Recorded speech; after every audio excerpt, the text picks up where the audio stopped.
त्यांच्या ऑफिसला एक मीटिंग झाली आणि त्या मीटिंगमध्ये आमच्या संदर्भामध्ये काही वक्तव्य केली. खरं तर आपल्या सगळ्यांना माहिती आहे, मला साधारण 30 वर्ष मान तालुका आणि मान तालुक्यातली सगळी लोक चांगली ओळखतात. 30 वर्षामध्ये आम्ही एक संस्कृतीने वागणारे मंडळी आहोत आणि आमची संस्कृती आपल्या सगळ्यांना माहिती आहे. असं असताना इतके दिवस आम्ही समजायचो की कुत्रा आपल्यावर भुंकलं पण त्या कुत्र्यावर आपण भुंकायचं नसतं. पण आता आमच्या लक्षात आले की असल्या भुंकणाऱ्या कुत्र्यावरती भुंकायचं नाही, पण काठी हातात घेऊन किंवा दगड हातात घेऊन त्याच्या पेकटात घातल्याशिवाय हे केकटायचं बंद होणार नाही. आणि त्यामुळे या भुंकणाऱ्या कुत्र्याला त्या भाषेत उत्तर द्यावं, यासाठी आज मी तुम्हाला सगळ्या पत्रकार मित्रांनी इथं बोलवलंय. मी तुमचं सगळ्यांचं मनापासून स्वागत करतो. परवाच्या त्या क्लिपमध्ये मी ती क्लिप पाहिली आणि खरं तर ऑफिसमध्ये त्यांची मीटिंग होती. त्याच्या अगोदर माझ्या पण इथं ऑफिसमध्ये आमच्या बूथ कमिटी मीटिंग झाली. तर आम्ही तुम्ही बघितलं असेल, कोणावर टीका नाही, टिप्पणी नाही, अशा पद्धतीने आमचा कार्यक्रम चालू आहे. तर त्या दिवसाच्या क्लिपमध्ये त्यांनी 3 गोष्टीवरती माझ्या संदर्भामध्ये ते बोलले. त्यामध्ये पहिला मुद्दा त्यांनी असा वापरला की वरकुटकर. मला आपल्या सगळ्यांना प्रेसच्या माध्यमातून या तालुक्याला सांगायचं आहे, वरकुटे या गावानं आतापर्यंत एक आमदार 10 वर्षासाठी दिला. एक 11 वर्ष मान तालुक्यातलं सभापती वरकुटे गावाला दिले. आतापर्यंत 6 जिल्हा परिषद सदस्य वरकुटे गावातून मिळालेले. 3 उपसभापती या तालुक्याचे या वरकुटे गावचे आहेत. म्हणजे 6 आमदार आपल्याला माहिती आहे, विष्णुबन सोनवणे होते जिल्हा परिषद, मामा माझे खिशाराव जगताप सभापती होते 11 वर्ष. नंतर 6 जिल्हा परिषद सदस्य, माझ्या घरातले 2 सुवर्णाताई देसाई आणि मी पण जिल्हा परिषद सदस्य होतो. असे 6 जिल्हा परिषद सदस्य दिले, 3 उपसभापती गावाने दिले आणि अजून वेगवेगळी पदं या वरकुटे मलवडी या गावानं दिली. आणि हे वरकुटेकर या वरकुटे गावाचा हा अपमान करतोय, याची लायकी काय? ज्याला बोराटवाडीतनं एकेकाळी माणसांनी गावानं हाकलून बाहेर काढलं, असा आमदार आमच्या सगळ्यांचं माफ काढतोय. हे अत्यंत दुर्दैव गोष्ट आहे आणि हे आपल्या सगळ्यांना वरकुटेकरांचं फार मोठं योगदान आहे आणि तालुक्यामध्ये पण आहेत. आतापर्यंत सातत्यानं कार्यकर्ते घडवायचं काम वरकुटेकरांनी केलेलं आहे. हा विषय ते एक बोलले, हे मला सांगायचं. दुसरी गोष्ट त्यांनी असं सांगितलं की अनिल देसाईला कोण ओळखत नाही, कुठं पण आमच्या कार्यकर्त्याजवळ थांबतोय, फोटो काढतोय आणि याच्यावर टाकतोय. आपल्या सगळ्यांना माहिती आहे, अनिल देसाईचं जर आता मोबाईलमध्ये तुम्ही बघितलं तर मान खटाव तालुक्यातल्या 32,000 लोकांचे फोन नंबर माझ्यामध्ये. अनिल देसाई कुठल्या जरी गावात, चौकात, वाडेवस्तीवर जाऊन उभा राहिला तर 15-20 माणसं त्याच्याकडे पळत येतात आणि भाऊ कुठून आलाय, कुठे चाललाय विचारतात. माझं तुमच्या सगळ्यांच्या माध्यमातून ह्या बांडगुळ आमदाराला आव्हान आहे की त्यांनी कुठल्या पण गावात, कुठल्या पण वाडीवस्तीवर जावं आणि तिथं 50 लोक, 100 लोक जी गावात जमतील त्यातल्या किमान अनिल देसाई 10% लोकांना नावानं हाक मारेल.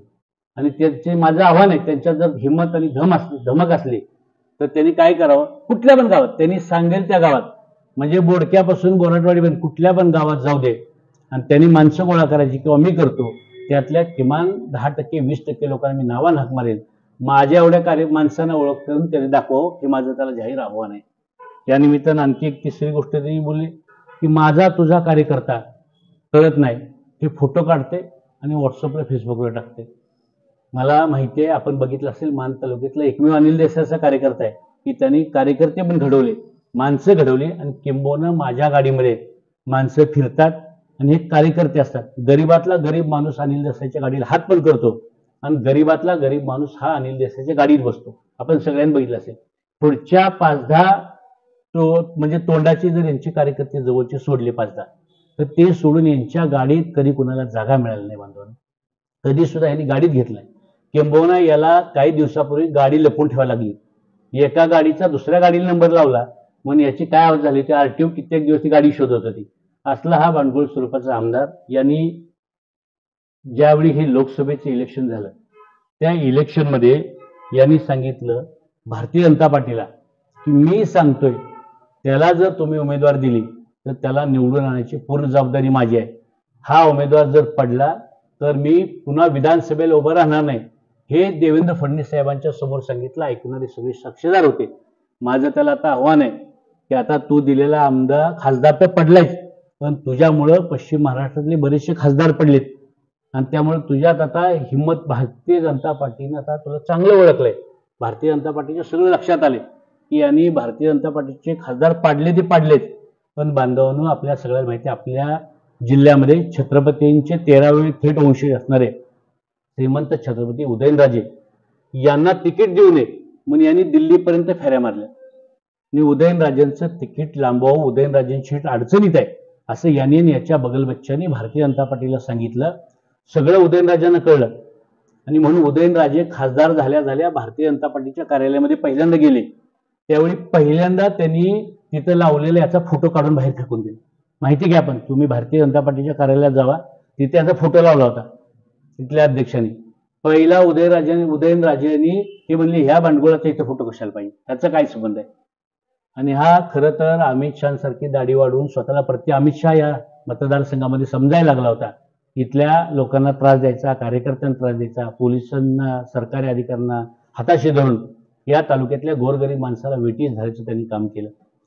आणखी एक गोष्ट त्यांनी परवा प्रेसमध्ये तिथं क्लिपमध्ये सांगितली, पैसे लय झाले. आपल्या सगळ्यांना माहिती आहे, आमच्यासारख्या मंडळींनी काबाडकस करून धंदे करून आम्ही पैसे कमवले. याच्यासारख्या चोऱ्या लांड्या लाबाड्या करून आम्ही काही पैसे कमवले नाहीत. त्यामुळे माझं त्याला जाहीर आव्हानच आहे की ज्या पैशाच्या जोरात फक्त तो निवडून आलाय, बाकी कशाच्या जोरावर तो निवडून येऊ शकत नाही. ही वस्तुस्थिती आहे. आत्ता पण निवडून येतोय तो फक्त पैशाच्या जोरावर, कारण यांनी कुठला कार्यकर्ता घडवला नाही, सर्वसामान्य माणसाला कुठं मोठं केलं नाही. त्यामुळे ज्या पैशाच्या जोरावर निवडून येतोय त्या पैशाला तू सांगतो ना यांच्याकडे लय पैसे झालेत. होय, आमच्याकडे पैसे आहेतच आणि ते तुझे जिरवायसाठी 100% आम्ही वापरणार आहे, काळजी करू नको. त्या पैशाच्या जोरावर तुला जी मस्ती आली ती मस्ती जिरवून एवढी ताकद अनिल देसाई आणि सगळी मंडळी आहेत.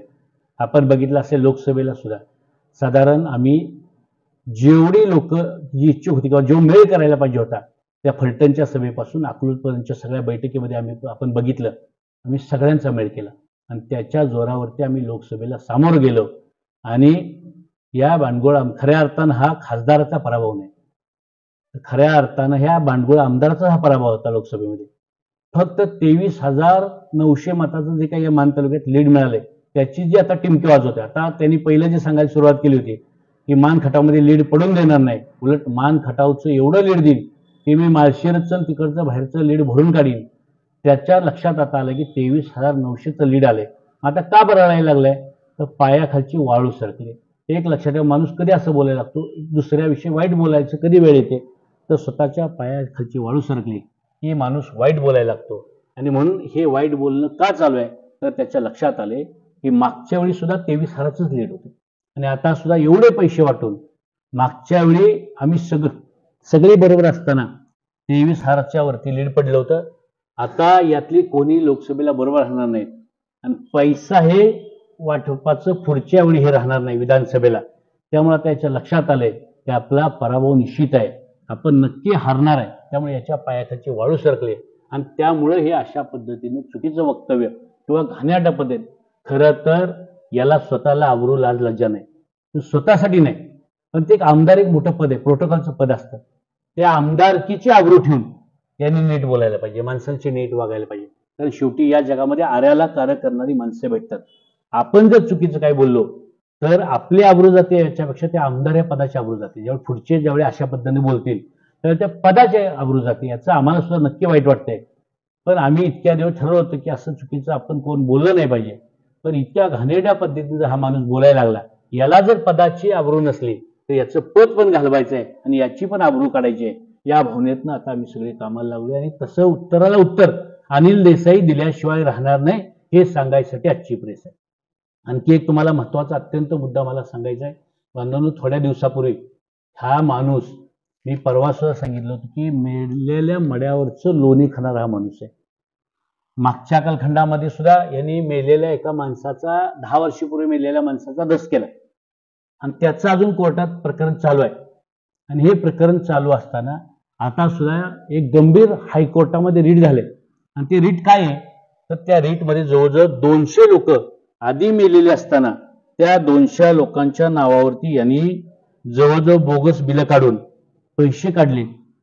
त्यामध्ये गंमत तुम्हाला सांगायची झाली, मी आता सगळे माझ्याकडे पुरावे तुम्हाला दाखवणार आहे. मी आता त्यामध्ये दहिवडीतला पण एक बनसोडे, असे 33 लोक, म्हणजे काय केलं या माणसानं जे 33 जे मैताचे सर्टिफिकेट आहेत माझ्याकडे आता मैताचे, हे मी आता तुम्हाला दाखवणार आहे पत्रकारांना.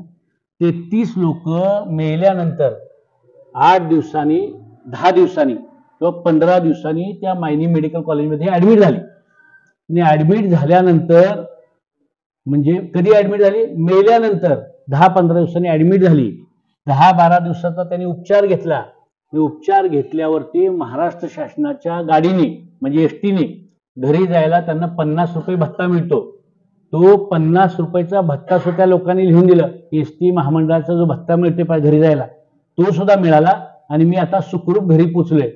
असं म्हणजे मेलेल्या माणसाच्या खोट्या सह्या करून त्याच्या नावावर अनुदान लाटण्याचं पाप या माणसाने केलं. त्याचं 22 तारखेला एक तारीख झाली आहे आणि 22 तारखेला रीट आहे. त्यातल्या 33 लोकांची जी माहिती आहे ती पण माहिती मी तुम्हाला पत्रकारांना सगळी देणार आहे, दाखवणार आहे की त्यांनी काय केलं.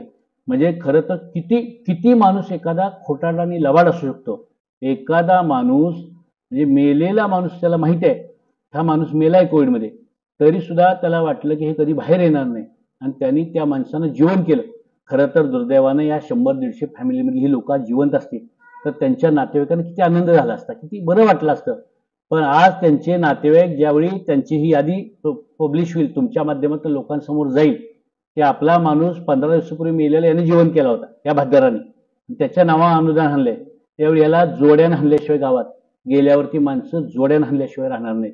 तेव्हा त्यांना हे सगळं खरं सत्य कळेल. ते ही सगळी 33 लोकांची यादी आहे. आणि हे करताना त्यांनी एक कुंभार नावाचे डॉक्टर नोडल ऑफिसर दाखवले. हे सगळे मयत लोक भरती करताना त्या कुंभार डॉक्टरांचं व्हेरिफिकेशन झाल्यावर त्यांनी सांगितलं की त्या मायनी मेडिकल कॉलेजकडे मी कधी गेलोच नाही. म्हणजे त्या कुंभार डॉक्टरांच्या सुद्धा बोगस सह्या आणल्या, म्हणजे मैतांच्या बोगस सह्या आणल्या.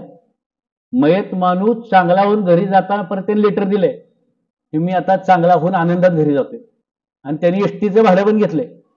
त्या मैतानी एसटीचं जे भाडं मिळतं घरी जायचं ते पण घेतलंय. म्हणजे एवढ्या खालच्या पद्धतीनं या तालुक्यामध्ये ज्यांनी राजकारण समाजकारणाच्या नावाला कलंक लावलाय असा तालुक्याचा लोकप्रतिनिधी आज आहे. आणि अनिल देसाई यांनी घेतलेले आहे. आणि आपल्या सगळ्यांना माहिती आहे मागच्या वेळी सुद्धा तुम्ही सगळे साक्षीदार आहात. काय मागच्या वेळी असं काय फार मोठा यांनी केलं. मागच्या वेळी 23,000 लोकसभेला एवढंच लीड होतं, कारण 23,000 मताचं लीड होतं. आणि या लीडमध्ये ज्यावेळी आम्ही सगळेजण एकास एक करून आम्ही ज्यावेळी लढलो एकत्र त्यावेळी पण 17 लोक इच्छुक होते. कोणी इच्छुक नव्हतं असं काही नाही, तरी सुद्धा आम्ही 17 लोक एकत्र बसलो आणि 17 लोकांनी एक नाव केलं आणि फक्त 2,900 मताने हा बांडगुळ आमदार जिंकलेला आहे. आणि त्यामुळं मला पूर्ण खात्री आहे या विधानसभेला जगातलं काय झालं तरी आम्ही एकास एक करून या बांडगुळ आमदाराचा पराभव केल्याशिवाय राहत नाही. आणि हे त्याला कळले म्हणून त्याच्या पायाखालचे वाळू सरकले आणि म्हणून तो एवढ्या खालच्या पद्धतीने बोलतोय. मला आता त्याला एवढंच त्याला सांगायचं आहे, जाता जाता लोकसभेला आता लोकांनी ट्रेलर बघितलाय, विधानसभेला पुरा पिक्चर आम्ही तुला दाखवणार आहे. एकाच भाषेत त्याला सांगतोय. आता इथनं पुढं आताच एका वाक्यात सांगायचं झालं तर जया तू तो आता गया, तुला 3 महिन्याच्या पुढे आता आम्ही आमदार राहून देत नाही. पण 3 महिने जेवढे तू आहेस तोपर्यंत त्या पदाची आबरू राख. तू स्वतःची आबरू नाही पण पदाची आबरू राख आणि चांगलं बोल. जेवढ्या वाईट पद्धतीने तू बोलशील त्याच्या खालच्या लेवलला येऊन आम्ही मंडळी बोलल्याशिवाय राहणार नाही. त्यामुळं चांगलं वाग, चांगलं बोल आणि पदाची आबरू राख एवढंच सांगतो.